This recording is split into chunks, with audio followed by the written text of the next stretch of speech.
I just tell you a quick story. So there's we kind of, I don't know, I don't want to mention any names, but anyway, long story short, we got a plastic tool shed in our backyard, which was like, it wasn't a great idea because it didn't keep anything in it dry. And I remember when we got the plastic tool shed, I said, everything in it is going to get ruined. Well, anyway, everything in it got ruined, but it took me a while just to kind of realize incrementally just how true that was. So about maybe 2-3 years into the process, this week, I was looking for something in it of value, but it turns out that got ruined years ago, and I had forgotten that. I had to throw it out because it was completely ruined. So while I'm looking for this thing of value, which got thrown out, there are these boxes in the back, like some tall boxes. And the person helping me, because I tried to do it on my own, but it just, the stuff was too heavy at a certain point. So someone was helping me out, and he said, do you want to go through these like tall boxes that had like some paintings in them or some old posters? Like by old posters, I mean like vintage posters. Really just two. But anyway, so I was like, yeah, while we're here, we might as well bring him out. So he brought one of them. He brought both of them out. The first one was kind of ruined on the bottom. Unfortunately, it was ruined because the bottom of the tool shed was wet, and so everything that was touching the floor, the bottom became rotten. Like the wood actually became rotten, and the bottom of the art also became rotten. Anyway, there was another box, something that I had forgotten that I had. I bought it like over 30 years ago. Hadn't thought about it. And it was this like old vintage posters from the 1930s, and it was ruined. And I looked it up on the internet because I didn't even remember having it, and it was of value. Anyway, so while I'm looking at this thing, which is ruined, the person who was helping me out said, "Oh, careful, because inside the wooden box there was a black widow spider." And I thought to myself, wow, here I'm sort of like getting a little bit caught up in this thing of value, which is now worthless. And God is telling me simultaneously, I'm saving your life. Look, there's a black widow spider right over here, which is not biting you because this guy is with you. And had you gone through this thing, who knows, right? Like, it was just this sort of like forced perspective that was sort of like put on me. And it was kind of strange too, because it was a little disorienting to have completely forgotten that I even owned this thing, and then somehow mourn the fact that I didn't have it anymore, right? Do you know what I'm saying? Like, it's weird. It's weird. Like, I'll give you another version of that just to make that sort of maybe more understandable. I used to wonder if periodically I'd buy lottery tickets, but I'd never check to see if they won or not. And so I wondered, if you have a lottery ticket in your wallet that you don't check to see if it won, right? And let's say it won $50 million, but you never check. Are you a millionaire or not? Because, you could argue like mathematically, well, that's worth $1 million, $50 million, you have $50 million in your pocket, you got $50 million.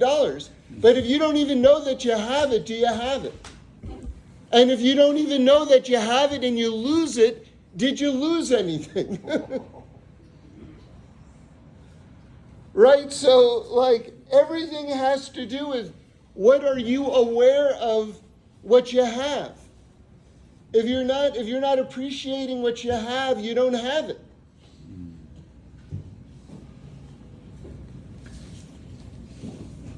So we've got to actually look for what we have, because having it alone isn't enough to have it. You have to actively appreciate what you have. So one of my favorite all-time Devar Torahs on this subject has to do with the blessing of Shabbos. So I heard it from Reb Shlomo in the name of the Ishbitzer Rebbe. It goes like this. We've got two words that are very similar in Torah. One of them is simcha and the other is oneg. So simcha you usually hear by Yontif, simchas Yontif. Oneg you hear by Shabbos, oneg Shabbos. So what's the difference between simcha and oneg? So the Ishbitzer says, I'll use Reb Shlomo's words, his translation. So simcha is joy. What's joy?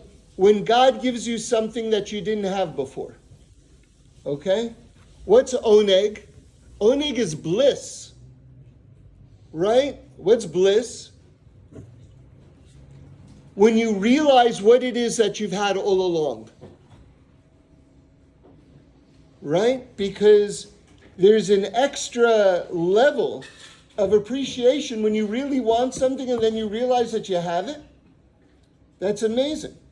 So oneg Shabbos is when God gives us the eyes on Shabbos because we withdraw from the world a little bit. I mean, we're very much in the world, but at the same time, we get some perspective, some distance on the world. God gives us eyes on Shabbos to see what it is that we actually have. Because during the week, we're acquiring and we're acquiring and we're acquiring. We're so in it that we, even when we get it, we don't really have it because we don't appreciate that we have it. But somehow on Shabbos, you get a little bit of distance and you get to truly enjoy what it is that you have. Like your life, like your friends, like your family, like your community. Like that happens on Shabbos in a way that it doesn't happen during the week. So there's a moment in this week's Parsha where, well, let's start at the beginning, where Hashem says, go to Paro. So all the commentators are all over this. They want to say, why doesn't it, or it says come to Paro, right? Why doesn't it say go to Paro? Or maybe it says go to Paro, why doesn't it say come to Paro? Whatever it is, it seems to be like, so the Kotzker Rebbe says that what Hashem was saying to Moshe was, I will come with you to Paro. You don't have to be afraid. Right? I'm going to go with you. Wherever you go, I'm going to go with you, so you don't have to be afraid. So it reminds me, this Kotzker Torah reminds me of one of my all-time favorite stories, which is told about the Chortkover Rebbe, who is one of the sons of the Rizhiner Rebbe. So the Rizhiner Rebbe was the dean of the Rebbes in his day. All the Rebbes would go to see the Rizhiner Rebbe. And so all of his sons became Rebbes. And one of them was the Chortkover Rebbe. And he was just a little boy, and he's playing out in the lobby area where all the Hasidim are waiting to see his father, the Rizhiner Rebbe. And he sees there's one Chassid who is like he looks like his world is absolutely falling apart. And, like the little boy, has his eye on this guy. And he sees finally it's his turn, this man's turn to go and see the Rebbe. He goes to see the Rizhiner Rebbe, and then he comes out, and he sees he's like shining. And so the little boy goes up to this man, he says, what did my father say to you? And the man says, your father, the Rebbe, said, Hashem will help.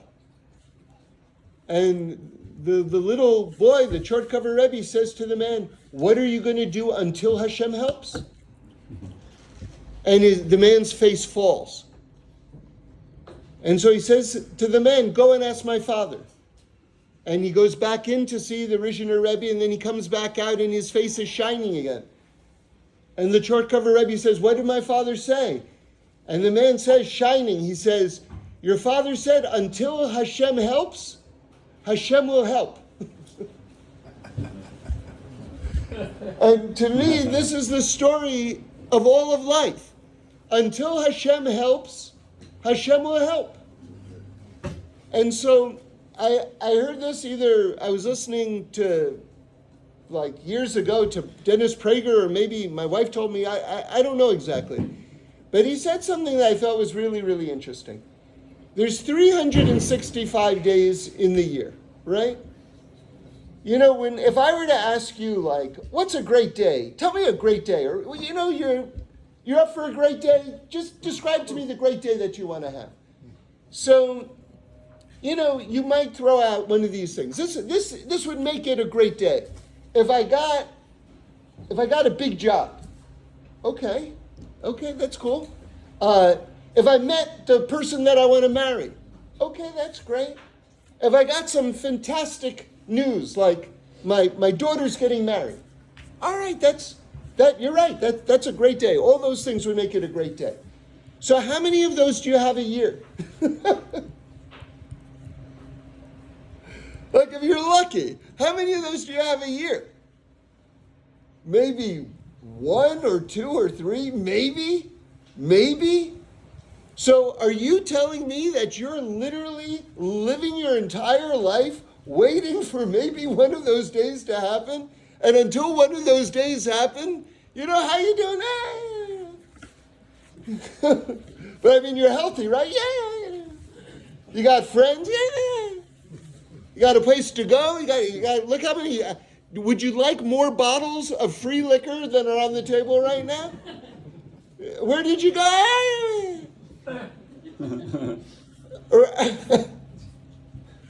So are you literally going to hold yourself hostage for one of those rare days to happen? In other words, your life, percentage-wise, is not those days. Whereas so many of us are going through life thinking that my real life is only those days. Oh, you know, it's. So in other words, there's an attitude adjustment that has to be made, because if I'm setting my expectation for like this, and unless it's going to be that, you know, how was your day? And those days are only coming a handful of times in my life. I am literally programming myself for having a disappointing, lousy life. If I'm only living for like 2% of my days or 1% of my days, what kind of program is that? Am I accessing all of the wealth that's coming my way on a regular basis? So in other words, so you say, well, I do want those things. Well, now let's tie it back into the story. The Rishon Rebbe said, Hashem will help. So what are you going to do until Hashem helps? So then the Rebbe says, until Hashem helps, Hashem will help. In other words, you set your sights on those days, but what are you going to do until you get those days? The point is, enjoy the rest of life. Until Hashem helps, Hashem will help. Hashem will provide you with friends. Hashem will provide you with community. Hashem will provide you with Torah and meaning in your life. Until Hashem helps, Hashem will help. But we have to recognize the help that Hashem is sending. Because if we don't, then we don't have what we have. It's getting back to before. If you don't have what you have, even if you have it, you don't have it.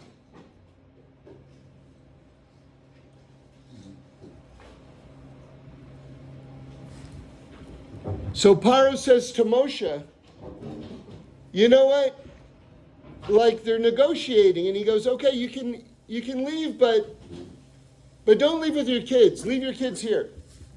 And Moshe says, no, we're leaving with our kids. Deal's off. We don't have a deal unless we're leaving with our kids. And then Paro says, okay, you can leave with your kids, but Moshe says, but we're also leaving with our cattle. And Paro says, no, leave your cattle behind. And Moshe's like, no, we're leaving with our cattle also.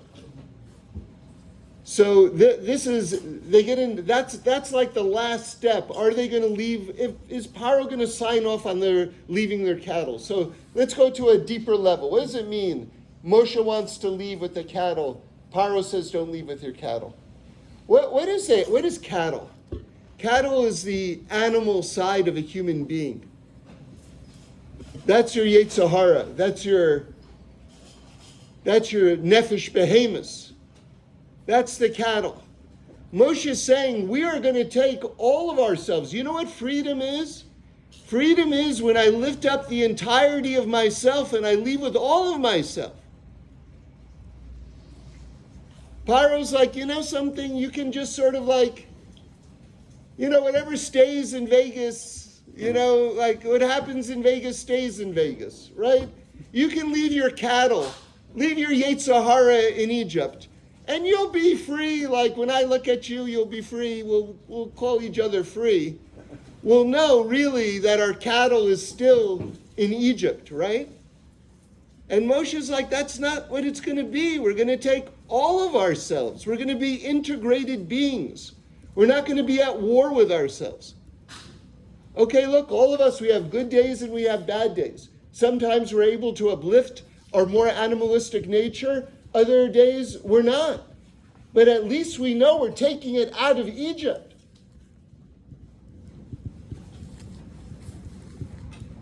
So that's big. That's big.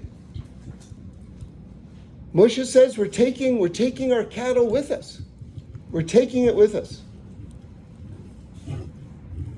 So how do you have what you have?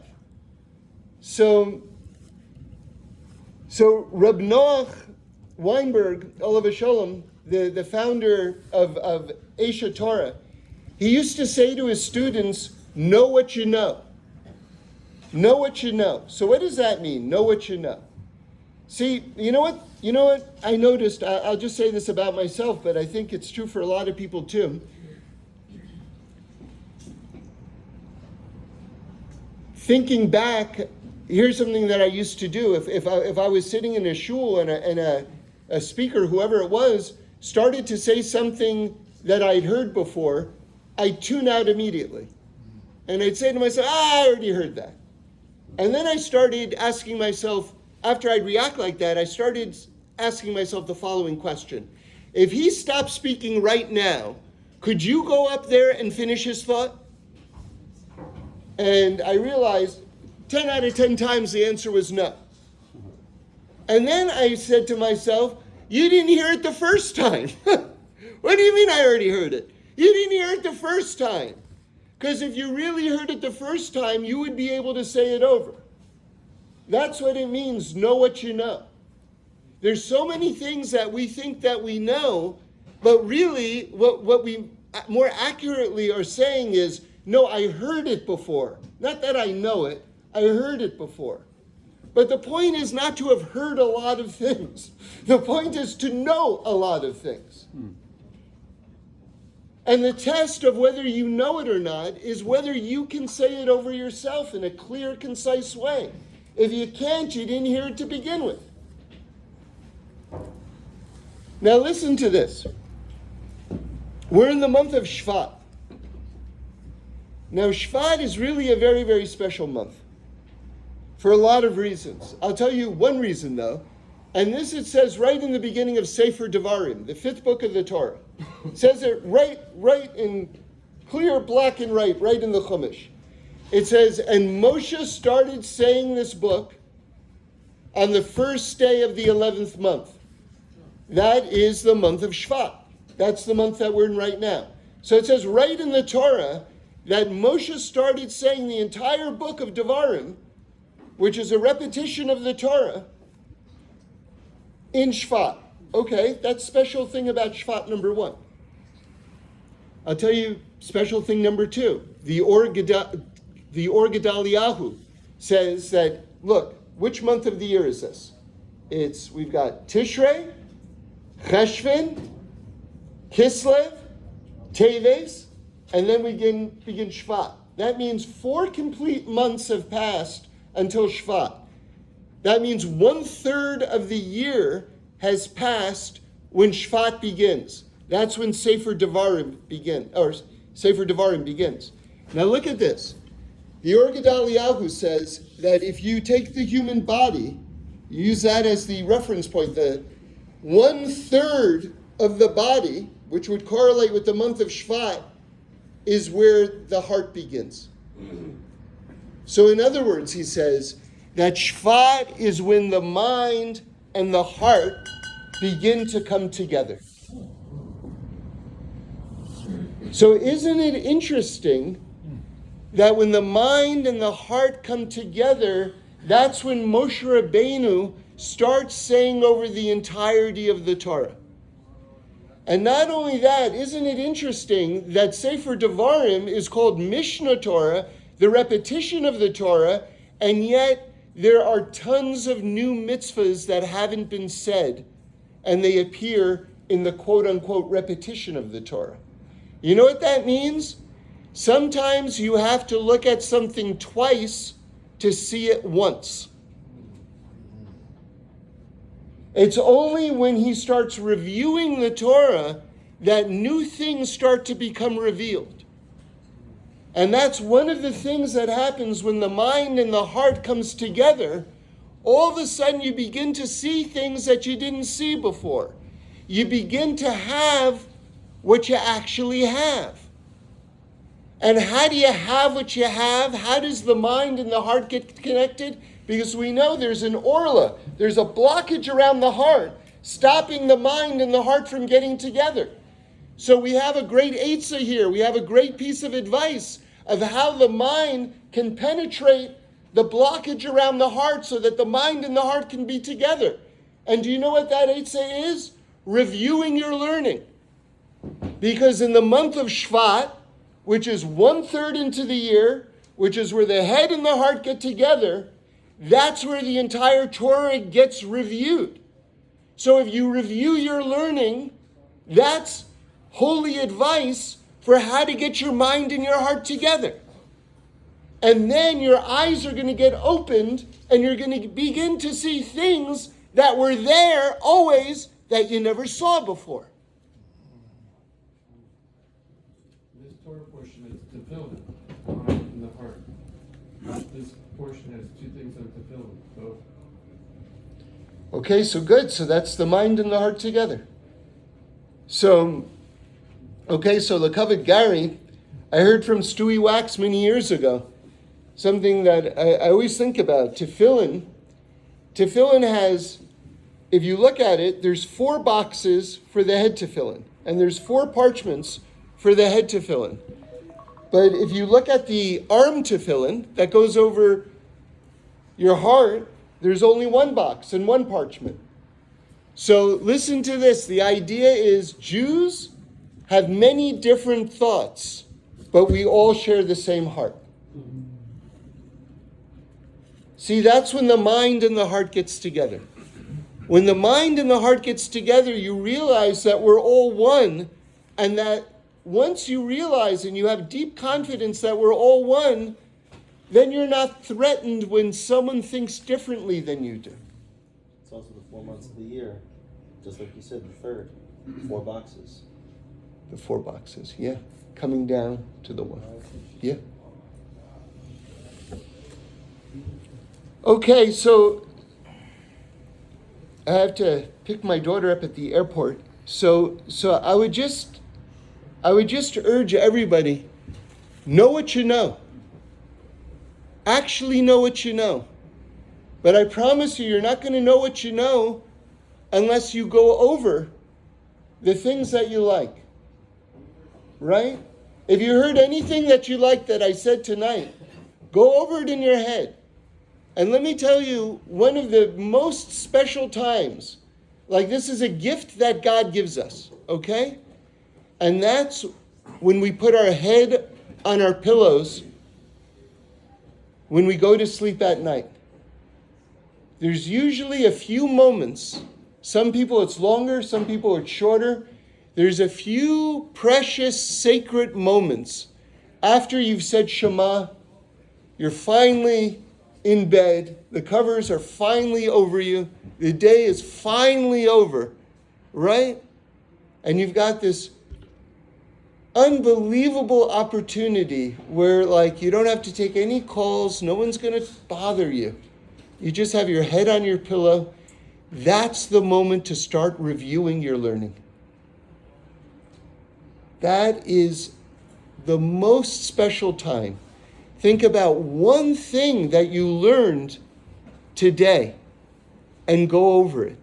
And I'll tell you something else. That is a segula for going to sleep, if you have trouble going to sleep. And I'll tell you why. I learned this from a Chabad rabbi years ago. Because the Yetzer Hara wants to keep you up at night. But it sees if you're learning Torah, it says, you know what, if he's going to learn Torah, I might as well let him go to sleep. Okay.